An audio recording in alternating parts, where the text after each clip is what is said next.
You have stared at traffic lights your entire life, but have you ever wondered what's actually inside one of these things?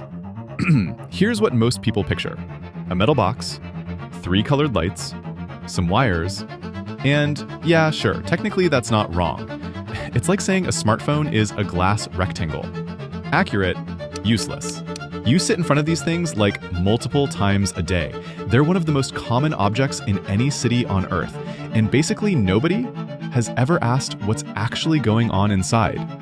So, let's crack one open. Chapter 1. The Old Way. For most of the 20th century, traffic lights ran on regular incandescent bulbs, like same technology as your bedside lamp, nothing fancy. The trick was the glass. Red lens, green lens, yellow lens. The bulb itself was just white light. The colored glass did all the work. Simple, clever, and a complete nightmare to maintain. Incandescent bulbs burn out constantly, and when a traffic light dies at a busy intersection, someone's having a very bad Tuesday. Cities had entire crews whose only job was replacing traffic light bulbs. That's it. That was the gig. Expensive, time-consuming, and occasionally dangerous. Something had to change. Chapter 2. The New Way. In the late 1990s, cities started switching to LEDs. And this is where it gets interesting. A modern traffic light isn't one bulb behind a colored lens. It's a grid of tiny, individual LED chips. Anywhere from like 100 to 200 per light, each one the size of a pea. And they don't need colored glass. They are the color. They use about 90% less energy, last up to 10 years, and if a few die, you've got 150 backups doing the same job. But here's what nobody expected. Old bulbs got so hot, they melted snow right off the lens in winter. LEDs barely produce any heat, so cities rolled out these brand new energy-saving lights. And the lenses immediately filled up with snow. Engineers had to bolt heaters back on to fix a problem that didn't exist until they made things better. That's engineering for you. Okay.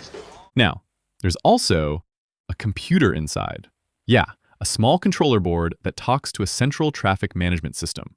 It knows what time it is. It receives remote commands. And in newer systems, it actually talks to sensors that detect whether a car is sitting there. That's why some lights seem to know you're waiting. They literally do. Oh, and see that little hood sticking out over each lens? That's called a visor. It stops sunlight from hitting the lens and making it look like the light is on, when it's not. That's called a phantom signal. And yes, it has caused accidents. The sun literally fakes a green light. And then there's the real star, the conflict monitor. A little box at the base of the pole. It does one thing: watches for impossible combinations. Green in all directions, it catches it and throws everything to flashing red. Last line of defense between you and a very bad day. Chapter 3. The people behind it. There are over 300,000 traffic signals in the United States alone. Each one has all of this inside it: heaters, visors, conflict monitors, LED arrays, controllers, and there are people whose entire career is making sure these things keep working. And when they do their job perfectly, nobody notices. You just sit at the light, annoyed that it's taking too long. So next time you're stuck at a red, maybe cut it some slack. There's a small army of engineering in that thing, and a little box whose only job is making sure you get home safe. Not bad for something you've never thought about.